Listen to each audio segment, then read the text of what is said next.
നാരീശക്തി, അതായത് സ്ത്രീ ശാക്തീകരണം കേരളത്തിലെ എല്ലാ മേഖലകളിലും മുന്നേറിക്കൊണ്ടിരിക്കുകയാണ്. 2025 പോലീസും എക്സൈസും പിടിച്ച ഏതാണ്ട് ഒരുമാതിരിപ്പെട്ട എല്ലാ MDMA കേസുകളിലും ഒരു സ്ത്രീ ഉൾപ്പെട്ടിരുന്നു. അതും 25 വയസ്സിന് താഴെയുള്ള പെൺകുട്ടികൾ.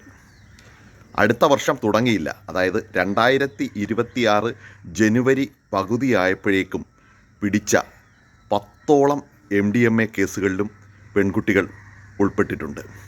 വടക്കേ മലബാറിൽ ഒരു മഹതി സ്വന്തം വീട്ടിൽ തുടങ്ങിയ ചെറുകിട വ്യവസായം എക്സൈസും പോലീസും ചേർന്ന് പൂട്ടിയിട്ടുണ്ട്.